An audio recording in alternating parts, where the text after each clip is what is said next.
Devon's ruled out for this week with his ankle, and Gary Ringrose also well, his hamstring isn't quite right, so he won't be available this week either. You would have seen Nilsy floating around. He was pretty good, and obviously CJ, you know about CJ, so he's ruled out obviously as well. He's looking good so far. You know, Tuesday's usually a good sign at this stage. And B. Nilsy, he's a tough character, and he marches on, and our medical staff have done a great job with him as well. Well, they do with everybody, obviously. Greg, we were going on social media with regard to CJ. Does he have 2 broken bones in his face? So I suppose, out of respect for CJ, you know, the medical side of exactly what it is, you know, that's for him to disclose, I think, at the end of the day. But, you know, he's got a facial injury, so, and unfortunately he's out for, you know, 3 to 4 weeks, maybe a bit longer, depends on how that heals. In terms of Gary and Devon, is it just this week, or is there a doubt over there this special week? Well, we've obviously got the fellow week after that, so it does give us a bit of a window. And, you know, with the way, our medical staff work in our S&C department, they're pretty incredible what they do. You know, and every year it gets better, so we'd have to wait and see. And Devon being so tall with his ankle, you know, sometimes that can, he's got to get his balance back and he'll be right. So you're hopeful at this stage that like they're not ruled out at this stage? Yeah, at the moment for this week they're out, but we'll see how it goes. Yeah, it's all kind of, we've got a couple of weeks after that. And then I suppose the 2 second rows that had already been ruled out at the start of the championship, how are they progressing on? Are they looking any more likely to come back? So Hendy's still a wee way away. Hendy's he's got a bit of a reputation for healing quite quickly, but he's still a wee way away. Obviously Tig, he could be right in a couple of weeks. Again, we'll just wait and see and get probably an update in camp week next week. How's Rob Kearney trained over the last couple of days? No, Rob's good. Yeah, he's actually got through yesterday and today as well. So, you know, it's good to have, like I said, our squad depth has always been good in terms of experience and in terms of who can come in. So, yeah, he trained all right. Is he desperate to play this weekend? I'd say so. You know, Rob gets on with it. He's when his body's feeling good, he's got good energy about him and experience. And I'd say he's probably delivering coffees to Joe the last couple of days as well, no doubt. I'm sure, like all positions, is that one that you'll be looking at again? Well, yeah, I think in fairness, we've got some good centre backups as well. Obviously, Will played November, and you've got Chris coming back, and even another Farrell Tom, he's there as well. So I suppose that's where the decisions will be made around what best fits. In terms of replacement for Devon as well, are we looking at Quinn? Obviously, you've called it Billy Holland as well. What does Quinn bring at least to man? Well, Quinn actually did well. I don't know if you noticed, in the weekend he came on and he provided, put a couple of big hits in.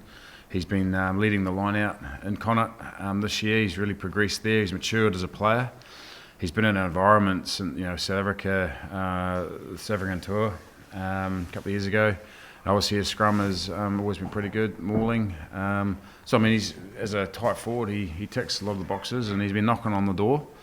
And the second row is a competitive position at the moment, which is great. And luckily for us, we have a bit of depth there at the moment.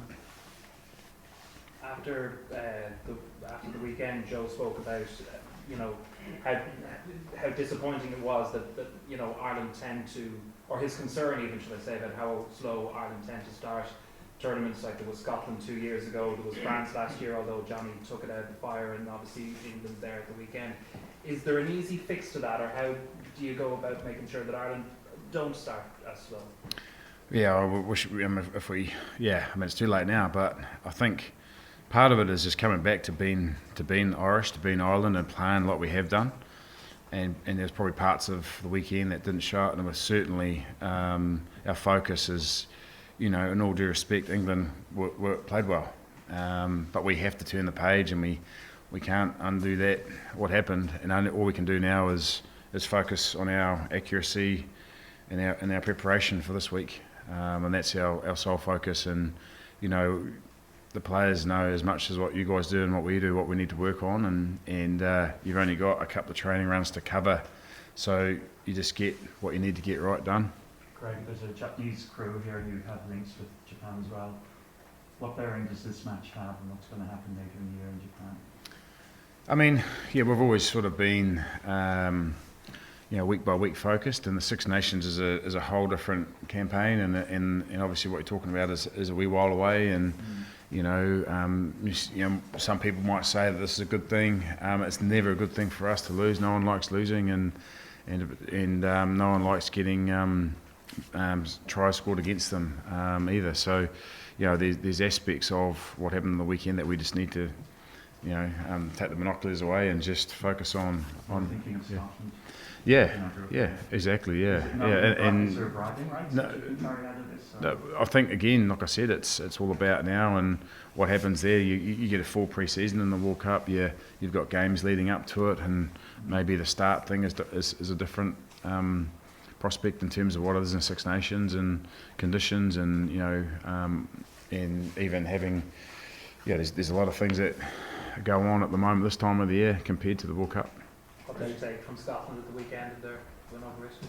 Sorry, sir. What did you take from their performance against Italy at the weekend? Well, again, they've got some great playmakers. They play both sides of the ruck. They've got a good attacking. Obviously, Greg has drilled them really well. They play fast. The physical and the breakdown, the niggly. And if you don't get it right, they've got good counter attack as well. And they're certainly always looking for mismatches and opportunities to attack. So again, that's what I'm saying. Like we just, even though the World Cup is coming up, what is presented this weekend, even though it's a similar team, it is slightly a different situation in some ways. Is it an extra danger, I suppose, the buzz that Scottish rugby's on at the minute, and the fact that obviously their win over Italy was at home, and they'll be looking to build up a good home run now? I'd say that there'll be a lot of confidence in the Scottish camp at the moment by seeing what they've done recently. Just on that, Joe kind of referenced last week in terms of Robbie Henshaw's selection, one eye looking down to the World Cup. Sorry to go on about this again, but it must be in the background someplace about laying down a marker. Is it? Yeah, and to be fair, and to be honest, we haven't actually talked about it in that sense. You know what I mean? Because it's also given respect to the Six Nations and what it is, and the competition that it is, and there's sometimes you might go, yep, looking forward, but then sometimes, i.e. the lock situation, things just get thrown on you anyway to give you that maybe backup plan or building extra depth, and you just got to work with it, and you're never in control of a lot of these things either, so we'll just have to wait and see. Joe said he thought he spotted a lack of energy amongst the playing group before last week. Did you see anything similar, and has there been a change in So who noticed that, sorry? Joe said after the game that he felt there was a lack of energy amongst the players before the game. What we pride ourselves on is playing a fast, tempo game like most of the teams do now, and maybe there was a few moments, key moments in the game, maybe 2 or 3 that uncharacteristically we didn't win, and that's kind of what we. Like I said, what we pride ourselves on is winning those, and you have to have all that what Joe was saying, and that's part of who we've been over the last 2 or 3 years building into, is having pride in next moment, winning those moments on our work rate, which in the weekend there were still aspects that were good. There were still times where we caused England some difficulty. Is it easier then to form a response when you've got something to play for, or a grudge or a chip on your shoulder? I suppose over the years, you talk about a loss can be a good thing, but you still have to focus. You can't be getting all overworked and over emotional about it. You got to come back to getting your accuracy right, your preparation right, and also I think backing ourselves. Like we've done it before. So when we're talking about confidence, I think it's about almost like being on that edge of confident, but also knowing if you don't get it right, you'll get nailed. So it is tricky, and at this level, test match level, it can be 5% difference one week to the other, and that can be the difference to how you perform and the result. Just in terms of Robbie Henshaw, like he could potentially now with Ringrose injury move from 15 back to 13. Is there any risk of him maybe flip-flopping between positions, or what's your thought on that? Well, I suppose when you think about, even when you say Robbie Henshaw, the name, you know, what he's done and having him on the field, that's probably the first thing. And if he, you know, and where he positions himself, he's a pretty smart player, and you know, he's one of those guys that, you know, he could probably play in the forwards. He's tough, you know. So he's if it was either or, I don't think it would trouble him, and I don't think it would trouble the team. Does Robbie want another chance to pull back this weekend? I actually haven't asked him.